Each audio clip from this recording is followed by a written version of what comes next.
Hello and welcome to your award-winning The Reasons I'm Broke podcast, bringing you the reasons we're broke every single week through news and headlines ranging from comics, movies, TV, video games, and more. I'm Daniel, and today in sector number 477, we have the return of guest co-host Kelli. Welcome back. Hello, thank you for having me back. If this is your very first episode of the podcast, the way we format it is first we go through a bunch of news. That is the bulk of today's episode.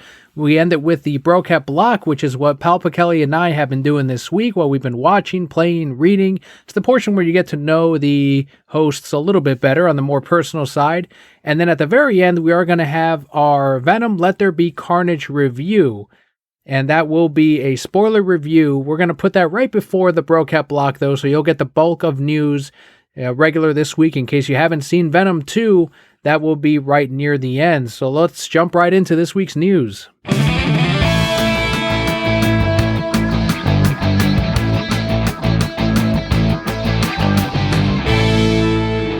We're going to kick it off with some comic news. Spawn creator Todd McFarlane shared his take on DC, Marvel, and IDW leaving Diamond distributors. It's a different world now, Kelli. A lot of publishers have left Diamond. It wasn't just DC who did it at first. Now that other companies are doing it. I still have my theories on why this is happening, but let's see what Todd thinks. So Todd says, quote, "I wish the world we live in is based on loyalty, but I can't say that. So if somebody says to you, well, if you do this, we can save you 40%, that's 4% off a huge amount of money. These are big companies and they just make economic decisions, good, bad, or indifferent," end quote. Image Comics, which McFarlane co-founded and is home of his publishing imprint, remains exclusively aligned with Diamond, both for comic book shop and book trade distribution, and has publicly expressed loyalty to that company.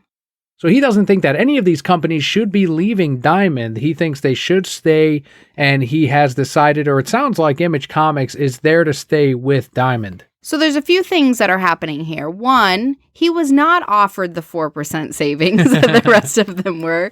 And two, Steve, our buddy Steve, who owns Diamond, he just made him an offer he couldn't refuse.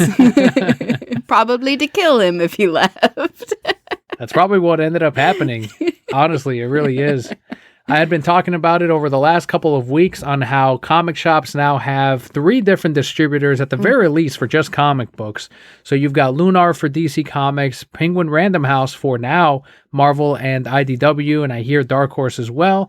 And then Diamond will have Image Comics and a bunch of these smaller imprints and you can still get the bigger companies through Diamond, but through Diamond it's a lesser percentage as far as cost that stores get, and you don't get the free shipping. So most stores are like, well, I'll just get my books through Penguin Random House. A lot of places are.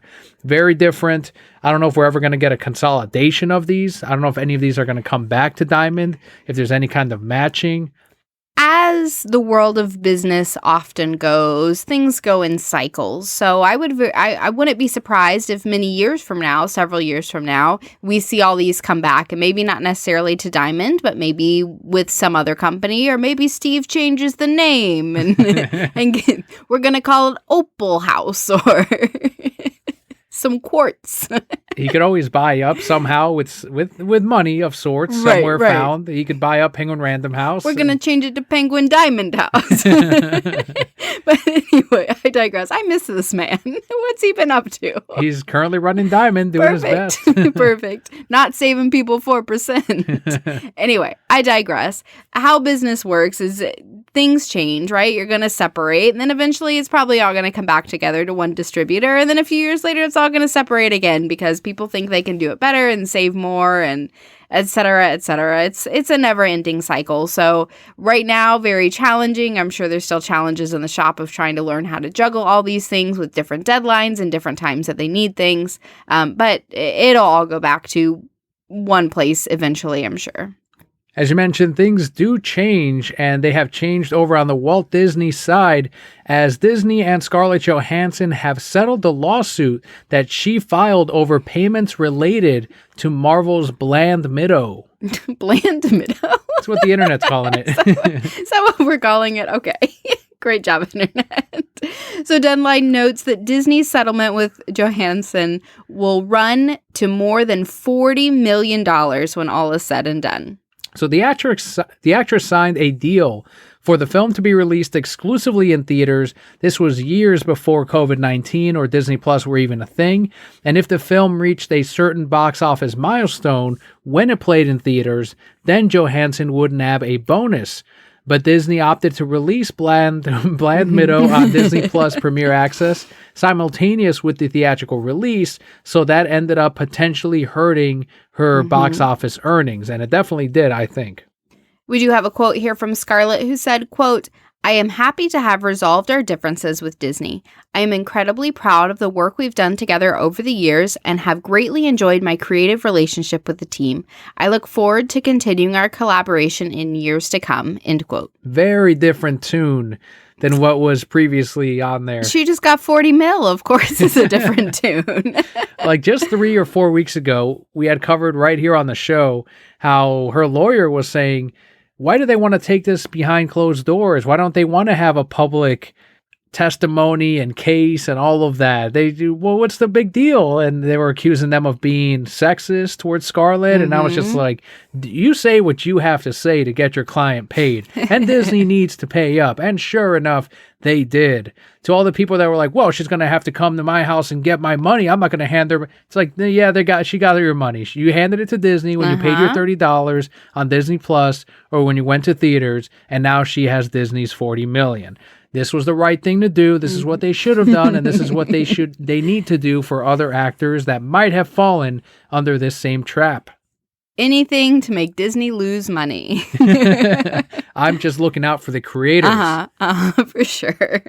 No, again, yes, definitely the right thing to do. We've talked about it before on the show. As things change, as we start to see more of these movies being available on streaming service, like right when they release, this is definitely a new world, something to rethink about because yes, these actors need to get paid, right? They have these contracts and different things like that, but the model is very different, and COVID has changed that model forever. I don't think we'll ever go back to strictly theater releases for movies, right? Where we don't see it show up on whatever streaming service really soon afterwards. It's weird. It really depends because Venom 2 has done really well, which we will cover when we cover the movie itself. And now we'll see how 007 does. And if that does well, it seems like a lot of film theaters and companies are going, okay, it sounds like the audience is ready to go back. And some companies are still opting to do a dual release. I know Halloween Kills is going to be on the Paramount. I forgot which of the many streaming services it's going to be on, but they're going with the dual release, and some are saying exclusive to theaters, Venom 2 exclusive, 007, same thing. More of these companies are going to decide on their own if they can go ahead and do the bulk theatrical release. Well, we'll definitely talk about Venom later in the show, like you mentioned, but I'm also really excited for 007. Obviously, Daniel Craig, we've talked about it before, is our favorite Bond, your man crush. So are you happy to see him in theaters again? It'll be a little sad because I think this is his send-off. It's his final one as Bond. I don't know if they set up a future Bond with this one or if they'll simply do a reboot like they have with all of these. But it'll be good to see him one last time, and I really hope that it's as good as some of the previous ones like Casino Royale or Skyfall. Daniel Craig needs to become the new Liam Neeson, because Liam Neeson, I love that man, but he just needs to retire. You are just old, sir. No, he does not. I never thought I'd hear you say this. I'm concerned for him. I saw him in that last Trucks on a Lake. Yes. And poor Liam. He's getting old. So you didn't think he was believable anymore? I did, but you could see every time he went to run, he was like like the old man run. His knees do not work. Poor Liam. Keep doing your thing. Keep getting money also. Keep getting paid, Liam. When he's eventually in a wheelchair, is he still going to be chasing bad guys? Fuck yes. Jumping over fences with the thing. With his wheelchair. I'd believe it still. Sure. And it is that time of the month. Last week we did What's New on HBO Max. This week we've got What's New on Netflix, the October 2021 highlights. So it's the spooky edition.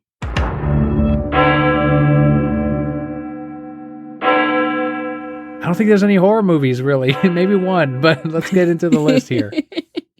So this is not the full list, right? This is just what pertains to us, to the show, things that we're interested in, things we can talk about. So first we have Ghost 1990. With Demi Moore. Mm-hmm. And Patrick Swayze. The late Patrick Swayze. And wasn't Whoopi Goldberg in there too? Yes, Shoo! absolutely. Shit. Have you've seen Ghost, right? We watched it when we first started dating. I don't know if you remember. And we were very early in our relationship, and that like pot making scene, I was just like all flustered, like, oh no, I'm watching this with my boyfriend. And I was like 17. What did I know? So anyway, I would love to go back and watch it. I feel like there were things that, like, looking back were not okay. Like, Patrick Swayze, you can't be harassing her as a ghost. But I would really like to go back and watch it because it's been at least 10 years since we've seen it. We've talked about it on the show before. It's a movie I saw as a kid. You know, like one of those. And it's during a time where there were video cassettes. There was no streaming. You didn't have cable. So at home, we pretty much watched the few movies that we owned, that my parents owned or whatever. So we didn't have a huge collection. We had Ghost, a couple of the Turtles movies, Batman, and I wore out the tape on some of those, watching them over and over again. But Ghost was one of them, and it didn't scare me. I enjoyed it, oddly enough.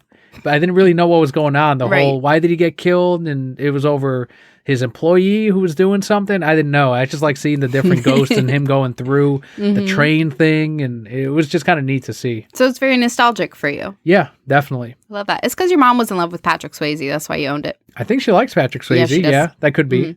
I know she does. So that is why you had it. Next one on this list is Gladiator, which we rewatched this year. And it has the Pirates of the Caribbean music in it. It sure does. So it was my first time watching it. It was a rewatch for you.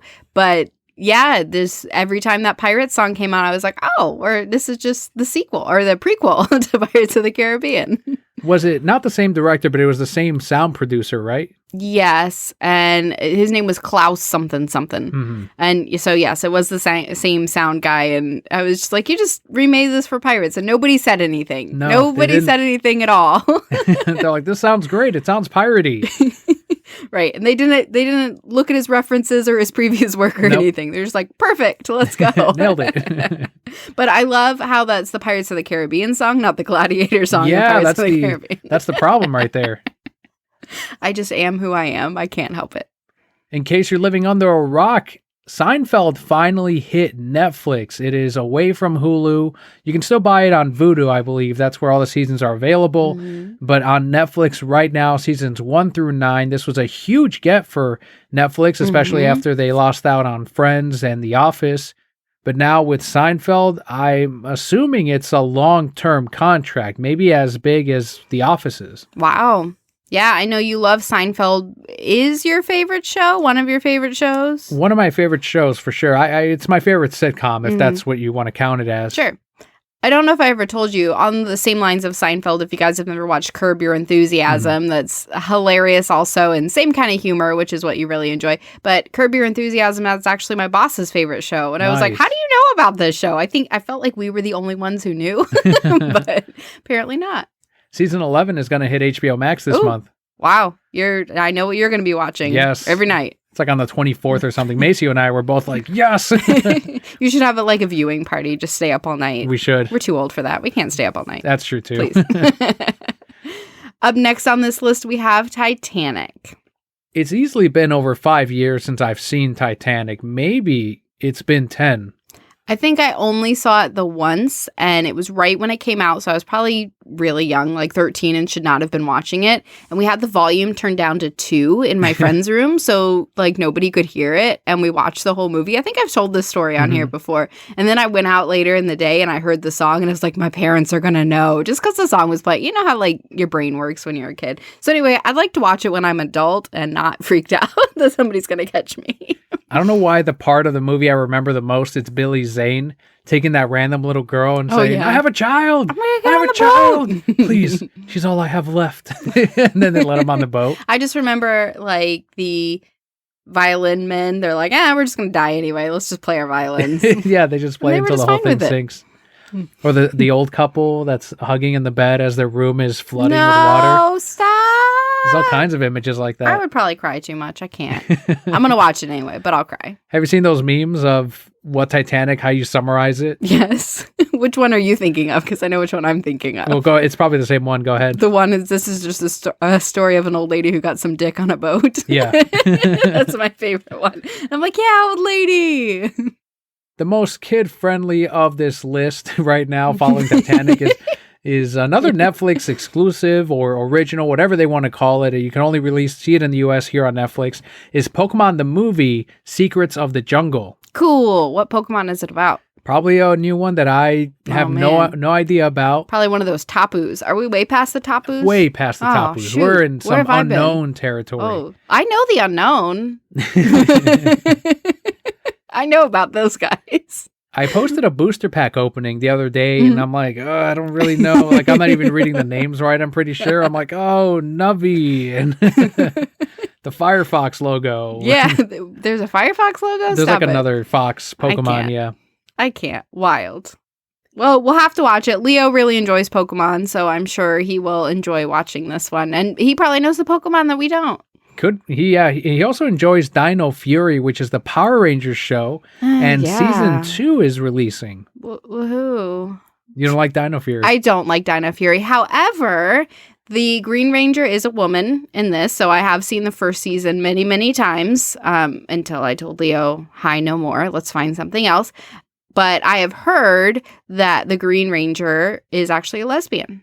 In the show? In the show. And you're going to find out. You're going to find out in season 2. And so there was this big article about it, like, "Oh, Power Rangers has never done this before." And I'm like, you're behind on the times, Power Rangers. They're still in front of Disney. We haven't seen like a gay Disney princess yet. And you don't consider LeFou a Disney princess? Even in the Marvel universe, every time they announce, like in Ragnashit, they had one of the Valkyries. I think her name is Valkyrie. She was supposed to be gay in the movie, and they cut out her scene where they confirm that she's gay. Right. And every article since has been like, "Will Marvel have their first gay character right here?" And this is their first gay character. And people on Twitter were like, "How many first gay characters can you guys have that you don't show?" Right. Another one on this list is an anime called Komi Can't Communicate. So season 1 is hitting Netflix. The reason I had this on there is the manga does do pretty well. And any manga that I seem to sell the hell out of, I'm like, well, let me give that a shot. And thankfully, I've discovered things like Demon Slayer, which is pretty good. And I enjoyed the movie when that came out. So I'll be watching this Komi Can't Communicate. I don't know what it means to what a slice of life anime is, but Scott, who is a co-host on the show, called it a decent slice of life anime, so probably no action. No, so I may be wrong, and somebody can please correct me if I am, but I feel like slice of life is just like an everyday story, right? Like you're watching somebody's life. So I guess The Office was a very exaggerated slice of life, if you want to kind of look at it that way. Gotcha. So like when you read just like a high school romance manga, that's just a slice of life because it's just these kids' lives. And last one we want to highlight on this list, but it is one of the bigger ones. It is Army of Thieves. This is the prequel movie from Zack Snyder's Army of the Dead. Oh, so that's coming out all right. Oh, is that the animated one? No, this one's a live action one starring the Vault Cracker. What was his name again? Oh, I don't know, like Hans or something. He was German. That's pretty cool. I'm really excited because he was one of my favorite characters in this. So that's who they're going to have leading this new team of, and it seems like there are zombies in there, but it's not necessarily a similar type of thing. It's going to have all kinds of new characters. There's a love interest for him. And it's not directed by Zach, but I believe it's co-written by him, at the very least produced. It is the next part of that Army of the Dead universe, that second Snyderverse right there that Netflix is very confident with. They were very happy with Army of the Dead and their streaming numbers. It is one of their top performing things on the service for this year. So we're going to get way more of that. And fans like us are going to be there to support it and watch it. And you said it's a prequel. Yeah. So it's before he meets his love interest in that movie. That's right. Oh, okay. So something must happen to this love interest. Right. They have to break up because he's got to end up with that other guy. That's right. Risk his life to save him. Give up his life to save him. Locked him in there. His most precious thing. He locked it in the vault. That's how I read it. That's how I read it too. Had to save his life. But those are our highlights for what's new on Netflix this month. As always, if you want to see the full list, you can Google what's new on Netflix October 2021. There are several websites that highlight those, but there are some great things hitting that service. If for some reason you've never seen Seinfeld, definitely watch it. But if you're a fan of Friends, don't watch Seinfeld because those fan bases are mortal enemies. And I can say that from experience because I don't think Friends is very good. And I think Seinfeld is amazing. Related to Netflix, but something you're not interested in. But you know what? You're flying through my sector, so we get to talk about this today. They released the trailer, the first little trailer for Bridgerton Season 2. I thought that show was just finished. And no, they have like 14 seasons. They're doing all the books. They're doing all of them.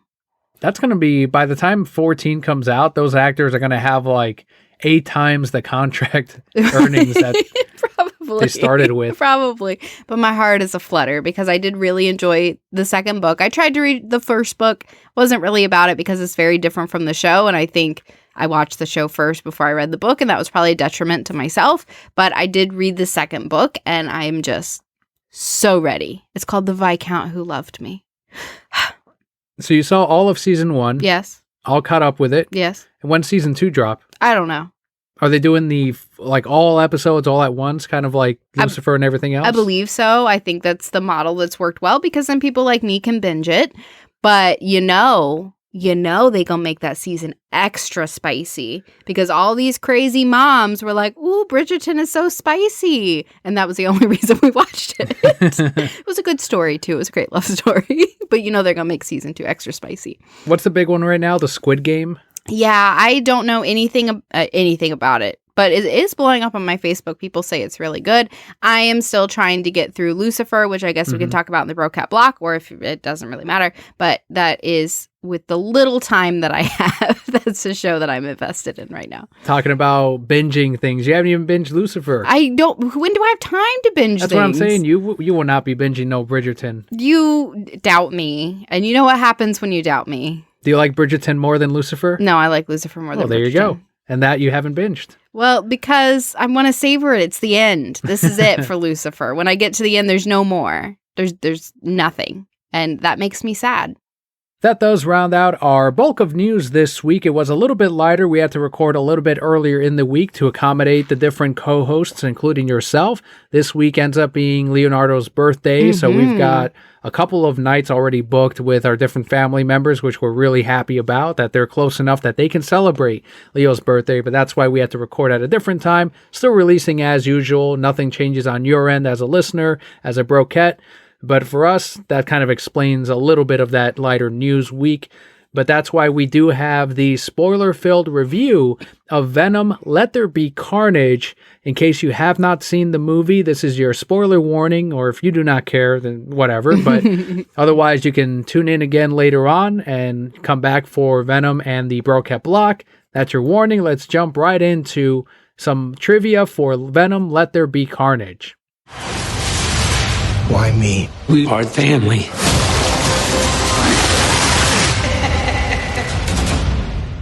So this one is running at just 97 minutes. It's an hour and 37 minutes. It's the shortest superhero film to be released in recent history. More specifically, since 2007's Fantastic Four, The Rise of the Silver Surfer, which ran for 92 minutes. This movie did kick off a massive October at the box office, scoring pandemic-era record of $90 million at opening, and this also beats all other openings in 2021. Venom now has the second highest October opening of all times during the pandemic or otherwise, behind Joker's $96.2 million. Joker famously did $1 billion at the box office. $1 billion. And Venom 2 is a little bit behind it. I don't think it's going to hit the $1 billion mark, but just the fact that it's an impressive fucking feat to beat out some of the tops at this box office up to this year, which were Shang-Chi, Black Widow, and now it's Venom 2 from Sony. And good on them because we were rooting for them, pushing for them. We liked the first Venom movie. I do like how they handle the Spider-Man universe, how Sony does. So this one was no exception, although I did have some problems with it. Let's start off with you and what you thought about the movie overall before we go into some of the specific details. So same, I did have some problems with it. I don't think that the story in this one was quite as strong as the story in the previous one. It felt like they were trying to get a lot of laughs, and I guess we can dive into that a little bit more. I will say I think it would have made more money if we actually heard the Eminem song. If I had gotten like a, it's Carnage. Like, it could have been the same song, just switch the word with Carnage, and I would have been okay with it. I'd be like, yes, Eminem, your best work. And I've been told that there's going to be one of those songs. I just haven't heard it or found it. And trust me, I search every day. I'm on Spotify like Eminem Carnage, and there's not one. I noticed too that you mentioned that there was more humor in this one than the first one. The first one did have some. This one wasn't quite to the level of the MCU, but you can tell that maybe they were trying to make it fit into that type of universe or to try to lighten it up a little bit, which is kind of counterproductive to the fact that you have Carnage as your villain, who is a serial killer. And a lot of the hardcore Carnage and Venom fans were disappointed that this one was not rated R. That aside, yes, we could have seen a lot more blood and a lot more gore, but there were some pretty, I don't want to say, extreme deaths in this without any of the blood. You see people's bodies without heads on the floor. You see Carnage shooting off his red things into people and his spikes stabbing everyone. And the only difference is there wasn't like cut off limbs and stuff. Right. But you also have that montage where Venom is trying to find that new host and continually killing the people, and they're foaming at the mouth and falling over dead. And he's just like, oh, they're dead. And like pops into somebody else. So yes. And I love, and I didn't think about it until just this moment of you bringing up the fact that Carnage is a serial killer, and they could have gone in a much darker, I think, potentially better direction of saying, okay, let's make this almost, right, very suspenseful, almost horror. He now is a serial killer who has this great creature inside of him that pretty much makes him unstoppable, and he's just been released from jail. What could he do with that? It could have been so creepy and so cool, and instead he spends all his time just going after his woman, and now there's... Yes, I see that they cared about each other, but it's also been so many years, and Carnage doesn't like her, so now let's make that conflict that escalated too quickly and didn't really make a lot of sense to me. So felt like they tried to make this movie very light when it could have done with a little bit of a heavier tone with some more heart, and probably easily another 30 minutes worth of story. I know you and I have talked in the past about how much we appreciate a sympathetic villain or someone that is complex, someone we can relate to, and that's still something I do enjoy, and I would have liked that with Carnage as well. I think they tried to do that. They did. They gave us a very brief, drawn flashback of him as a victim. Like, I was abused by my parents and my grandmother and all this, and this is why I'm bad, and I got sent to this home. And to have it given to us in that way, it was really detached to me. I couldn't relate to the character. So I guess the alternative would have been, as you mentioned, something like in the comics where he is a serial killer who, as Venom escapes jail, he gets cut, and a bit of the symbiote, which ends up being the offspring of Venom, ends up latching on to Cletus Cassidy, and he uses those powers to kill way more people. A lot of people compare him and the Green Goblin, but also Carnage, to the Joker of the Marvel or Spider-Man universe. And they ended up doing a team-up as well when they did the crossover between Marvel and DC in the comic books.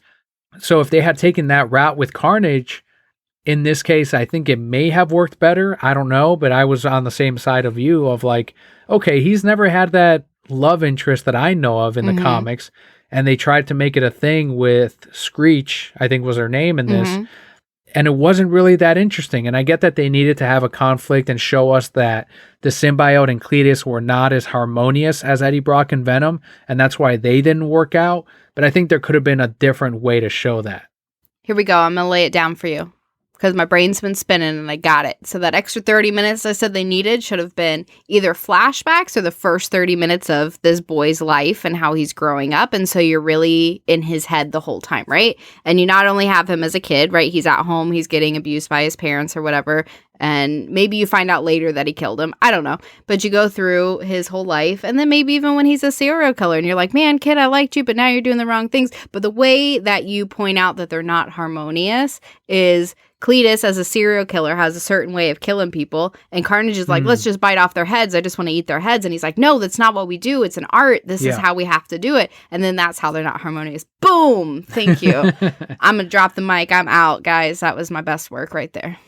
They were trying to keep it PG-13, though. I get it, but no, I just upped the game. Netflix, that's where good. You at? Make this happen. Yeah, no, that's great. That would have been awesome. That's right there a good way to show it.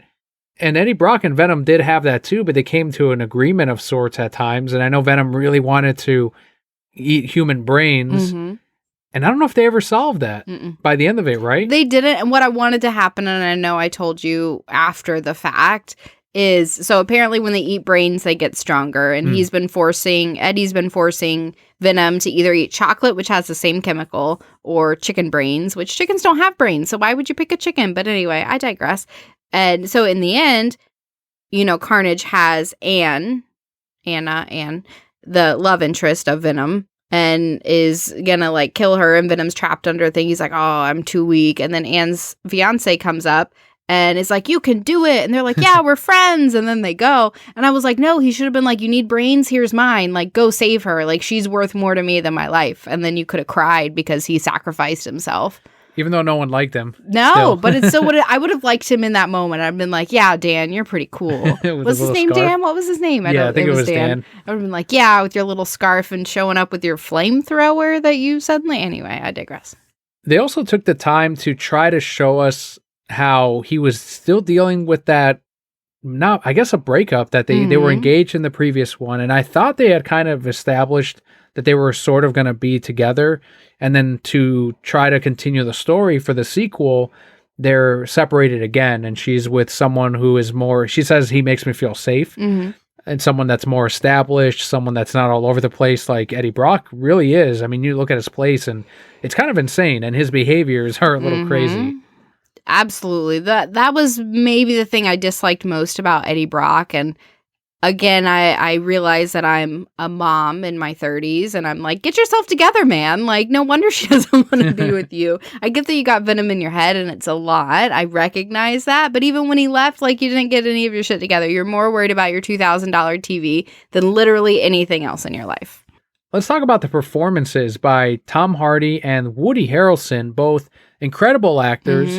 You look at a Venom and Carnage movie and you're like, damn, there's some fucking star power behind this and some incredible talent. I think Tom Hardy still did a pretty decent job, just like he did in the first one. There was nothing worse about the performance. He voiced Venom and he did Eddie Brock. And then Woody Harrelson did the same for Carnage. He was reluctant, as we discussed last week. He's like, Andy Serkis could do the voice of Carnage. Why do I have to? And Andy's like, no, you should do it. And they did, and they modified his voice, obviously. And I think that his performance was great, but considering the material that he was given, I almost felt a little disappointed because you know how great he truly can be. And he's like, all right, well, I'm the love-struck guy that's trying to break my girlfriend out. And that's basically it. And I'm mad at Eddie Brock because they didn't put my story out exactly as I told him to. No, I thought he did. I thought he put it out like he told him to, but then he also cracked the case, which is why I was mad at him. But he said something like, you were supposed to say it as I told you, or I forget what he had put in there. He had ruined it for him in some way. I thought it was just because he like solved this mystery, but really it was Venom who solved the mystery because Eddie Brock is, I don't know, worthless. Yeah. So I thought they both did great. Again, given the material, the thing that I liked about Tom Hardy is when, you'd have the scenes of Venom talking to him. Obviously, he's not hearing that as he's acting, and he's still responding in a very realistic way. And even some of those parts were funny too, where he'd like yell at Venom, and then there's somebody standing in front of him, and he's like, I don't know why I said that. I'm just stressed, right? And he just has to play it off all the time. His character does of these different things that he's saying. Woody Harrelson, yeah, I thought he was great with what he was given, right? He was, when he's like dying on the table, I'm like, oh my God, he's dying on the table. Like, it looked very realistic. And yeah, he had to play a love-struck person. He looked like a crazy love-struck person. His girlfriend was, what's her name? Calypso from Pirates of the Caribbean. I'm 90% sure. I don't know. I didn't actually look it up. I looked her up. I think it's someone else. Is it? It looks just like her. I'm going to say it's Calypso from Pirates of the I mean, she did fine for being a crazy person too. And that was her whole thing too. Like there wasn't a whole lot of depth to both Carnage or to Screech. I also haven't seen anything directed by Andy Serkis, and we both know he's known for his motion capture, Gollum, of course, and the Planet of the Apes movies where he did Caesar, did the acting for him and did an amazing job. So I was really interested to see how they were going to pull off the different fights between Venom and Carnage.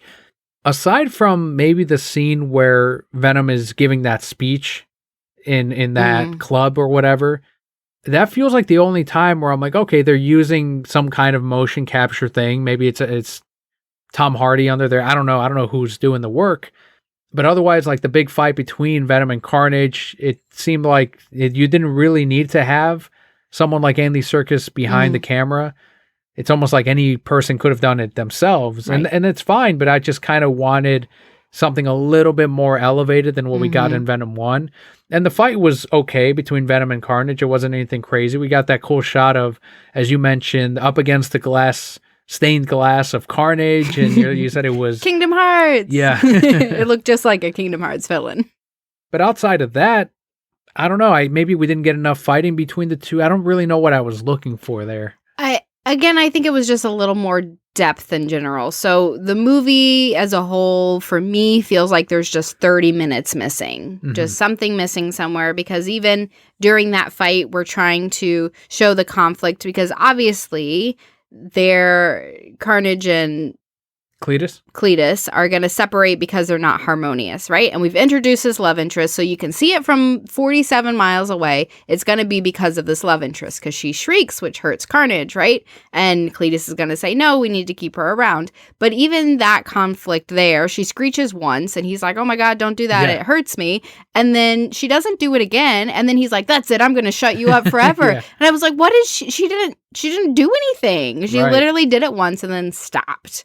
And then she's like, oh, well, because you want to shut me up forever. Now I'm going to like fuck you up on my way down. And then I'm about to die. And I'm just going to do it just to like totally not realistic, or again, felt like something was missing. Like she had done it 2 or 3 more times, and the timeline just didn't line up for me. So that was pretty glaring.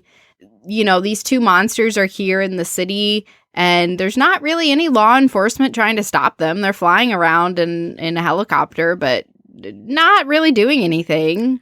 The only time they tried was when Cletus was first escaping with Screech, and he ended up wrecking all of them, which was really cool to see.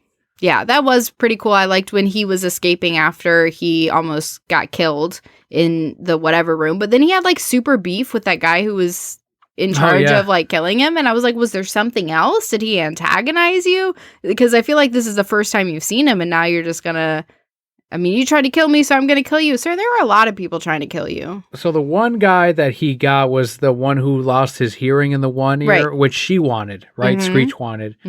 And who did he want? He wanted Eddie Brock. He did want Eddie Brock, but when he was getting that injection, right? And there was the guy standing above them, and he's like, do you have any final words? The warden. Yeah, do you have any final words? And then, I don't know, he says something weird. And then, obviously, he turns into Carnage and breaks out. And we have this huge scene where he's chasing the warden, which, again, I thought was cool, because the warden's jumping over stuff, and he's throwing it out of the way, and he's running through this jail.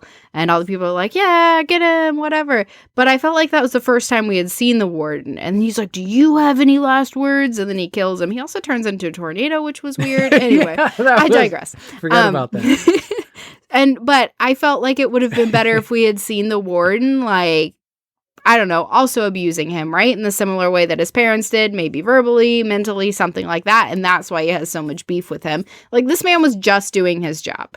And I get that his job was to kill you. I recognize that. But he was just doing his job, Carnage. You don't need to do this.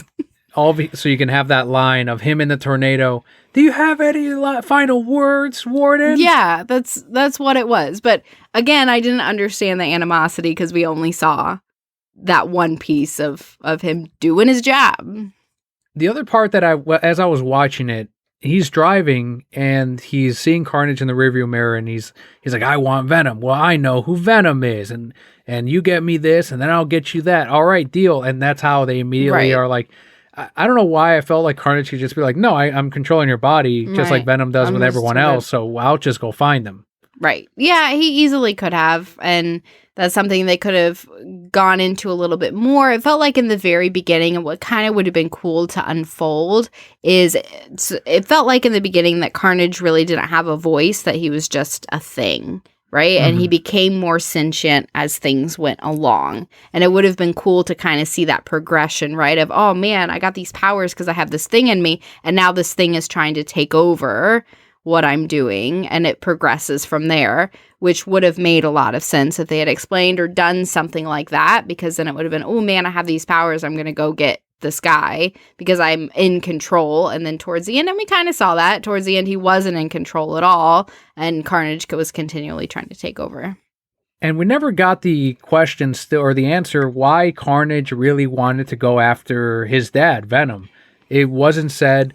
Venom called it, you had pointed out, he's like, oh, he's a red one, he's strong. And I guess at some point you said in the first movie the color determined how strong some of those symbiotes were? I felt like they mentioned it in the first movie, and they should have touched on it again. Because, let's be real, Eddie Brock did not remember what he said in the first movie. He doesn't remember what happened yesterday. So, it would have been really easy for him to be like, oh man, he's a red one, we gotta go. What do you mean? I told you about this last time. Remember, the guys came down and there was a red one, and I was like, they're really strong. That's all they had to do, right? Is remind us. Because I didn't watch the first movie immediately before seeing this one, and I, like Eddie Brock, do not remember what happened yesterday either. So, so yes, that would have been great to touch on, but they didn't, like you said, didn't really mention it, except maybe for the fact that as long as he's around, he's going to stop me. And just recognizing that, because he did come from Venom. So, based on Eddie Brock's blood. So do I believe that he would have some knowledge? This is a sentient parasite, right? That he would have some knowledge of, oh, this is who Venom is, and he's going to make sure that he stops me. There can't be two of us. I'm just rewriting this movie and making it better. Shit. There's also that controversial scene at the end of him killing Cletus Cassidy where it says, fuck that guy, and he eats him. Mm-hmm. So Carnage fans aren't happy because they wanted to see more of him in the future. They could, and he also eats Carnage. Now, they could easily bring him back, I guess, if they wanted to, where the Carnage symbiote is still inside Venom. And since he ate Cletus, it became a part of him inside too, and it shits him out or whatever. And it'll be like in the Ultimates where they can create a clone. Carnage ends up being a clone of Gwen Stacy. And that's how, it's really weird. Okay. But they could try to do that if they really wanted to bring back Cletus. But did you think that it was like, oh shit, they killed off one of the biggest Spider-Man or more popular Spider-Man villains? Nah, because I didn't know he was one of the more popular Spider-Man villains. It was a way that I would assume that it would go. I didn't know that he would, eat Carnage, but to your point, there could just be a little piece of him floating around, skipping around, and that's really, he was developed because of one bite of blood, right? Yeah. One little drop. And so very easily they could bring him back. But I did assume that they were going to kill Cletus. I did envision that I envisioned more that Venom would bite his head off, but they would make it look like he died when he fell and his head just happened to be missing somewhere. I don't know. But yeah, I also, and I didn't know how they were going to do it, and obviously they didn't, but I thought they were going to find a way for Venom to start eating brains again. That kid needs some brains. Find him brains somewhere. Get with the morgue. Do they have to be living brains? Can he eat a freshly dead brain? These are things we need to think about. Yeah, they need to solve that. They said they are supposedly, I guess, working on a third one. Tom Hardy is all about the franchise. Okay. And there's also the ending. By the way, that officer that I guess died becomes a villain of some sorts. Like his eyes glow and we don't know who he is. I don't know who that's referencing. I've yet to find out online who they're referencing. He just opens his eyes and goes, monsters. Yeah. And that's the end of it. Yeah. So if someone can tell me, someone that reads maybe the Venom comics, maybe it's someone that they already know. Maybe I should look up the character. That'd probably be the smart thing. Like, oh, is that officer someone in the comics? That'd probably answer my question. So I'll look that up later. But otherwise, it was a little bit confusing. Like, is that supposed to excite us? Like, oh my God, it's this guy.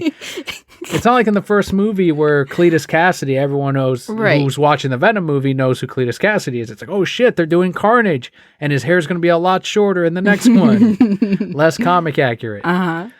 So that was a little bizarre. But the other post-credit scene is the one that people in the back of the theater were, the MCU sheep were like clapping and going nuts about, is I guess this does, in a way, tie it into the MCU by having a multiverse shift that happens at the end, in the end credits, and he ends up in the MCU by the end of it, he and Venom.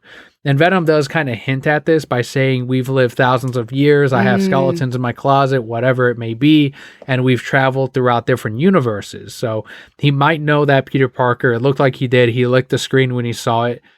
This guy. Yeah. That was very sexual, Venom. I don't, it doesn't sound like you're fighting. He's in high school, Venom.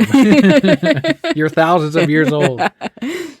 So they're going to reference Peter Parker in, I guess, that movie, in the next Spider-Man movie. It sounds like Toby, or I keep calling him Toby. I've been doing that all day.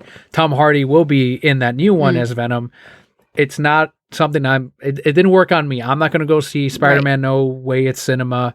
It's whatever. He's only going to show up for a little bit probably, but I will see Venom 3. And one of the things that some people may be confused about is Sony is still able to do what they want with the Venom franchise, and it seems like they and Disney worked out a deal to put Venom into their iteration of Spider-Man, which Sony still owns Spider-Man. They're just giving them the rights to use him for this series of films, and I think this is the last movie that they can do with Spider-Man in it before they do another contract. So this is also smart on Sony's part, because since it is still their character, in future movies, theoretically, they could bring Peter into the Venom universe and do all kinds of things with him. And not that I want to see that Spider-Man in there, but if Sony can work with that Spidey, then great. They can probably handle that Spider-Man better. Or if the rumors are true that Andrew Garfield or Tobey Maguire end up in that other Spider-Man movie, then he could theoretically, either one can show up in the Venom movie. Then you could have Tobey and Tom. We were all hoping that Andrew Garfield would show up in the post-credit scene and that it would be in that universe, because we can see who Andrew Garfield, I think, is almost in his 40s now. He could more or less fit in a fight between Tom Hardy and himself. We can't see little Iron Boy Jr. fighting up against Tom Hardy. It just doesn't make sense. Yeah, I wasn't excited for it either. I thought it was weird, and I don't know if it's because of what Venom is, but I'm like, why didn't you change too, right? Why do you still have these memories? Why is everything normal for you when the whole world just changed? That didn't make sense to me. I guess they'll explain it in Doctor Strange. Like, maybe he just picked the characters up from their world and brought them into that one, and that's why they still have their own memories.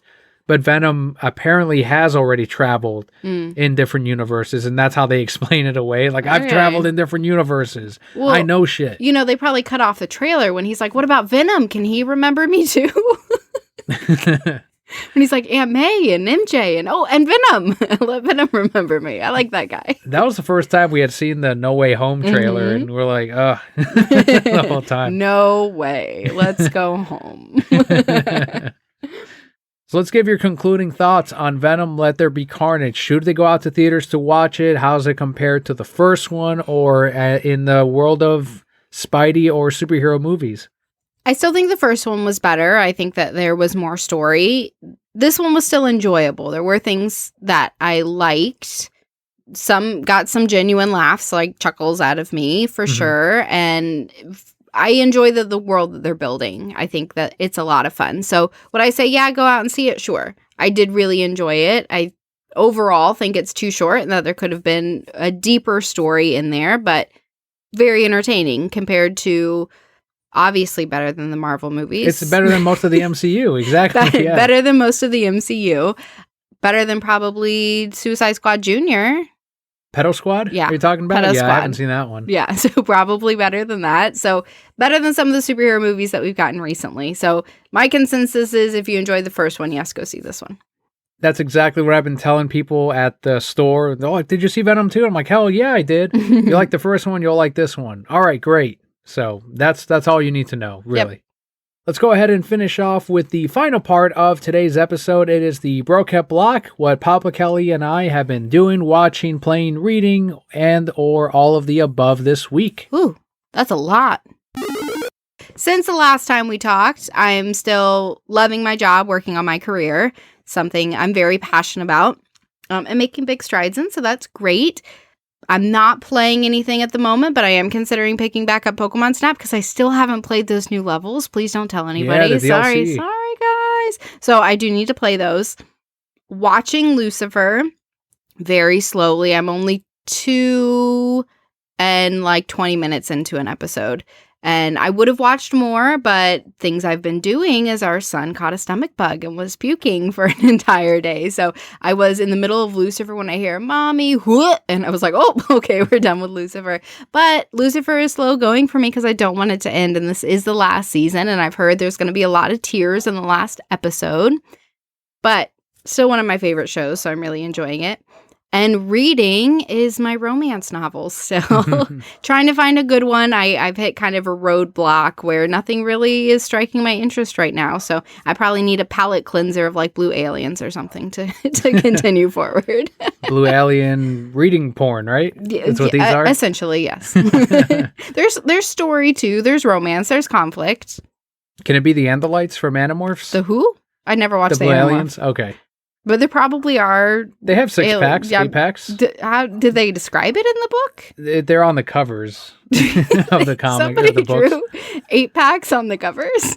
Yeah, when you see the Andalites, they're like centaurs. They're blue. Okay. And they've got eyeballs on stalks Ew, on the top of their heads. Who wants to read about those? And they have no mouths, so no kissing. No, this would not work in a romance novel. Maybe I'll show you an Andalite. You please, but I think I'm going to be weirded out. You've never seen an Andalite? I've never seen any. I never read the Animorphs. I just saw like the weird girl turning into a dolphin, and I was done. I was like, this is not for me. I read a lot of American Girl books when I was younger. Those were pretty cool. There was one where she found a guy dead in a cabin, and it freaked me out, and I had to stop reading for a little while. No, why? Somebody would do something with the tail. Yeah, it would happen. But see what I mean? Like weird packs, not 8 packs, but whatever it is. Alien. No, just alien packs. abs. Yeah. Yeah. Somebody would do something with the tail. This was the villain in the Animorphs. Oh yeah, he needs somebody to love him. For sure. You clearly don't know how these books work. No, I guess not. You know, romance authors make bank, though. So if you're on Kindle Unlimited, you get 0.5 cent for every page that's read.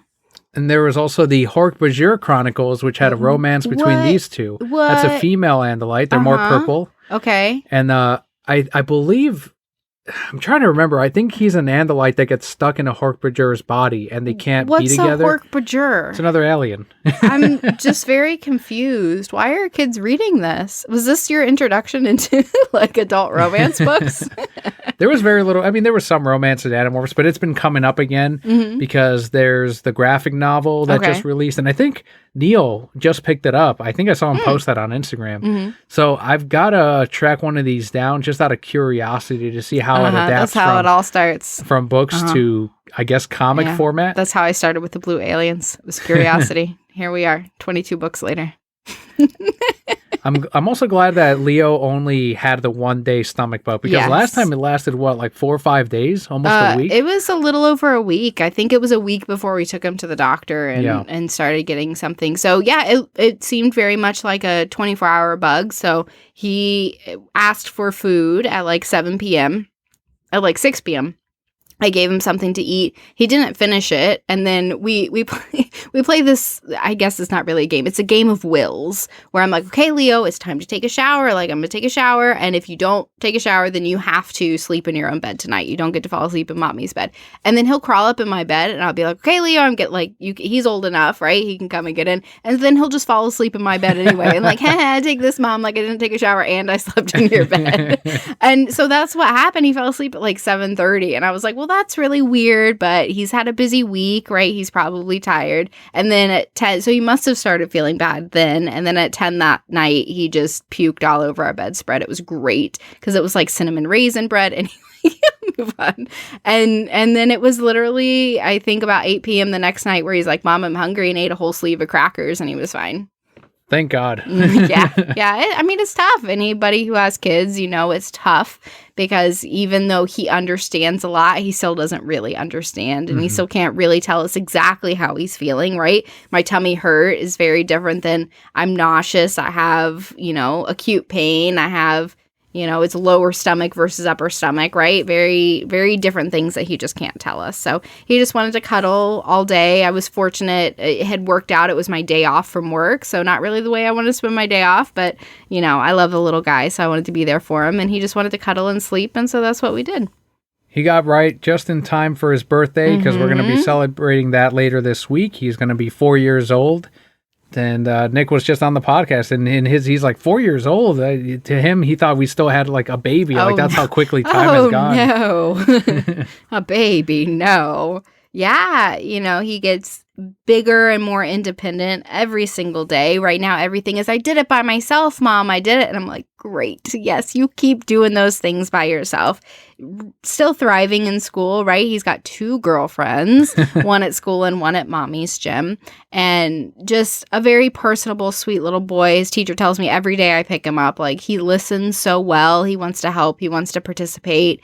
He can say his entire alphabet and count to 20 by himself, and you can't really pronounce everything, but he's definitely trying and getting better every day. A very good Leo update since the last time you were on. What's been going on with you? You got to hear all about my life. I'm rewatching Cowboy Bebop right before the Netflix live action series hits also later this month, I want to say. So they're going to be very different adaptations. I've been re-enjoying, because I've only seen all the episodes once, and then I saw the movie when I was in my teens. And I saw the movie first before I saw the actual show. I had caught a couple of episodes here and there, but not really sitting down and watching them. So now it's my second go-around on these. So I've got, okay, I remember what happens in this episode, and I can kind of enjoy them on a different level.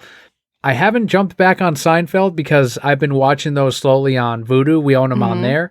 So it's kind of like I'm on season 4, and as I go to sleep, I watch an episode and I fall asleep and I restart it the next night, or I watch YouTube, whatever, and I repeat the process, just restart them.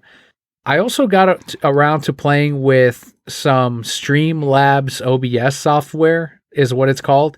And Jacques was using it. He's from Lazy Gaming Guys. And he was recommending that one. And he's like, hey, Daniel, whenever you have time, if you want, we can go jump on Discord. I'll show you how to use it. Because I downloaded it and I'm like, this shit looks complex. Like, I can't use this fucking program. And me saying that as a guy who uses modern Photoshop, but that's like foreign to me still. That's the StreamYard thing. So he jumped on for like an hour and a half, and went through it, and he was like, okay, this is how you do this is how you do the scene. And once I was like, oh, okay, then I was like, I totally get it. I know how to import borders and all of that because I've done it on a similar program. The only problem is this program is so robust that the computer was chugging. Like, I'm like, I definitely cannot stream from this computer with this thing, because he was like, is the mouse just jittering on your end, on my end? Or I'm like, no, it's struggling. I have all the programs closed except for this one, and it's struggling. So at least I know how to use it. I can make a template, and when I get whatever new MacBook they end up announcing, I can import all that stuff. And theoretically, I'll be able to stream these podcasts when I have certain co-hosts on, so that we can have live chat on YouTube and then transcribe the audio to Apple Podcasts like I normally do. So there can be that extra component of, and I still haven't decided how I'd want to do this, but we can do a live only chat and then take the video down and then only have the audio, or I can do extra streams during the week of bonus episodes. And the whole idea is to show articles as we're discussing the topic or the news that week.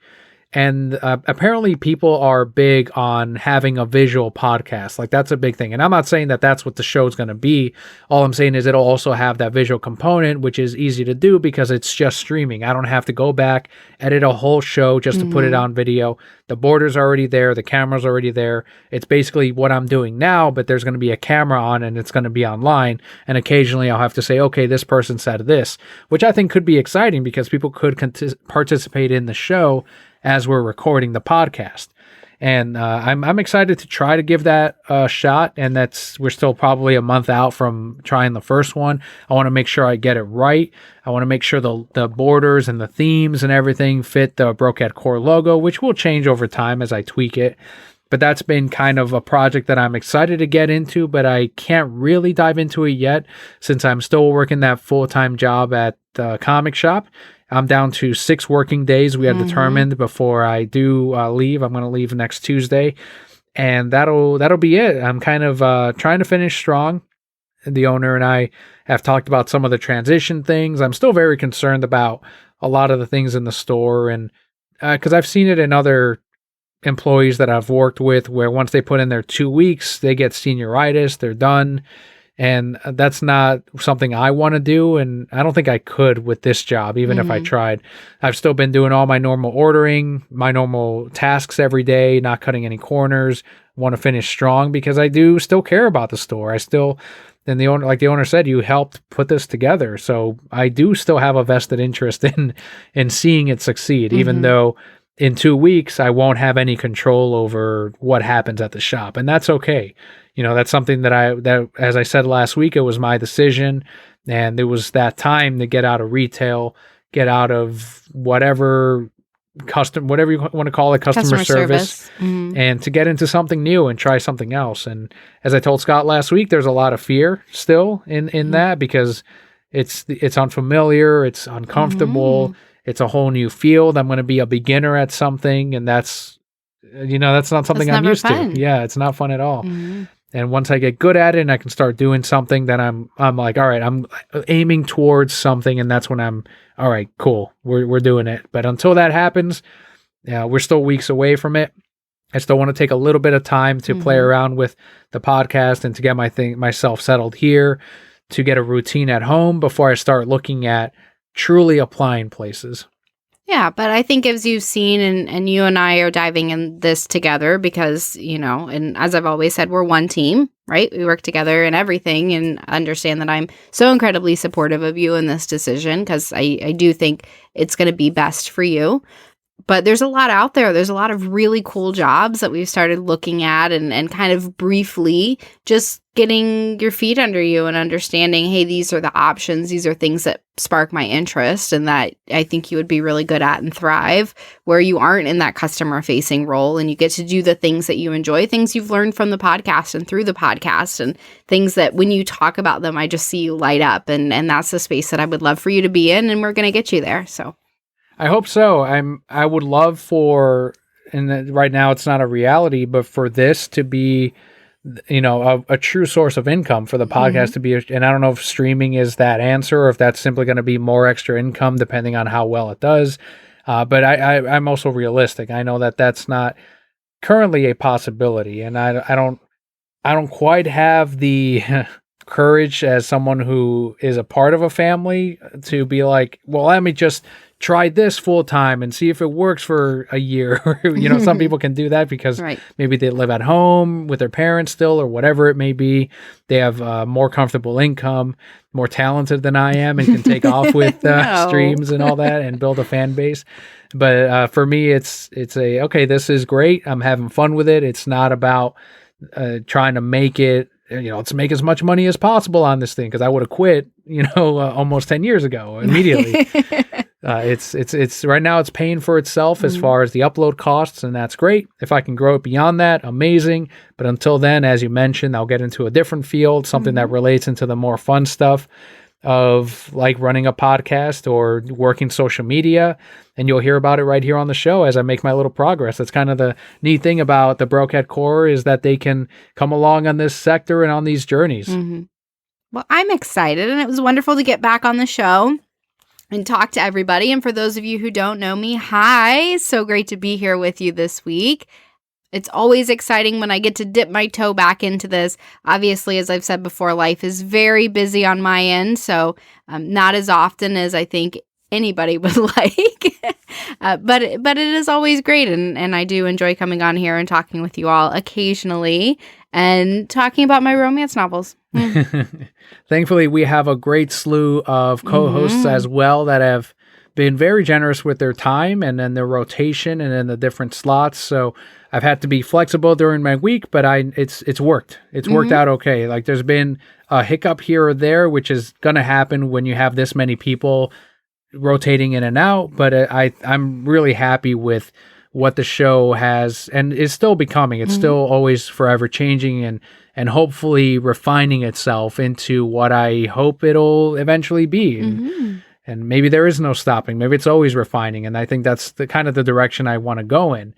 I do want to say that huge thanks to everyone who helped nominate us for this year's podcast awards.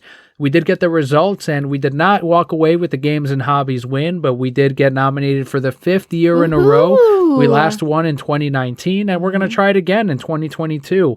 It's still great to say that we are an award-winning podcast, that we are a Podcast Award nominated show for this year, and that's all thanks to you and your votes. We really appreciate it. It doesn't stop here. It doesn't end with results or trophies or anything like that. It all continues because of you, the Brocat on the other side, but I do want to thank you for helping us get that nomination.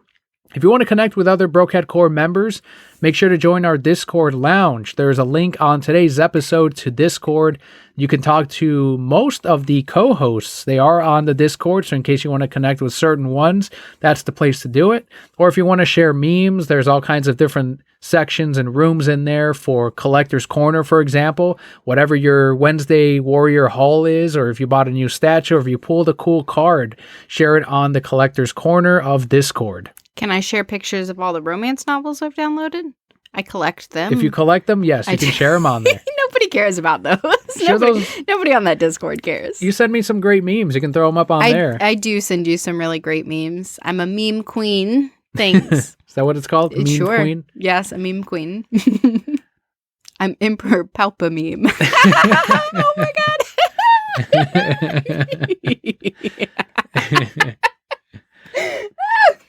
Thank you, Palpa Kelly, Palpa Meme, for joining us this week. And to everyone else on the podcast, thank you again for joining us. I've been Daniel, and Brocat Core, all will be well.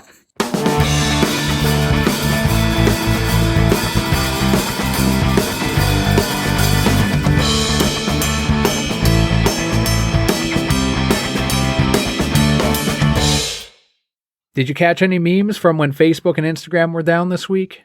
No, it went down this week? It went down for about 7 hours, and apparently it was a big deal. Twitter was like, hey, literally everyone out there. Here we are.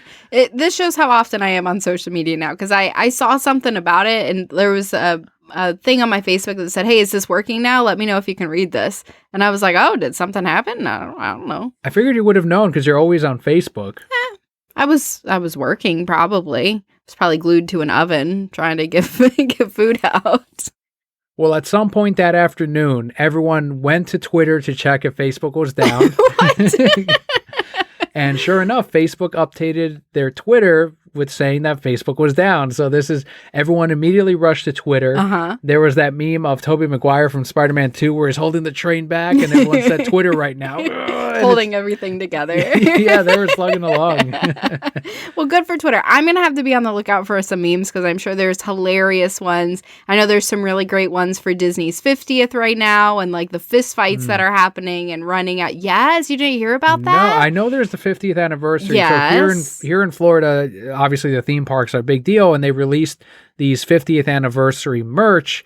And Scott was telling me, and when I have him on, I'll ask him if he's gotten any more, but that they are getting super limited now. Yeah, so they had videos of right when they opened, everybody rushed into the Emporium, which is the big merchandise shop right in the front of the park. And there's videos of people screaming at each other and getting into fistfights and yelling at the cast members and saying, you need to open that display case because you need to give that to me. I want that merchandise, and just all sorts of crazy things. Apparently, Disney Springs, which is kind of like a shopping district that's free for anybody to get into, is completely flooded with people looking for these things. And so people are posting memes of like little fake made things that just say 50th anniversary. And they're like, the new merch coming out, I'm selling it for $50 on eBay. Nice. So yeah, a lot of that going on. I hear it's not a great place to be right now. Very few places are, it seems like. Mm-hmm. Have they never released anything that hot before? It's fucking Disney. They don't have tickets. Like, have the fucking line where you let in a couple people at a time. Right. It's like, okay, what do you want? All right, 2 per person. Get your shit. Get out. All right, let in 4 more. It's like the PlayStation 5 shit. Like, dude, this isn't fucking Black Friday, Disney. What are you fucking doing? No, they just let everybody. I'm going to have to show you the videos because it's just you can't move and people not wearing masks and everything. And I'm like, this sounds great. So they've more than made up their $40 million from Scarlett Johansson just on that shit just alone. On Probably that just stuff. on the keychain alone. Amazing.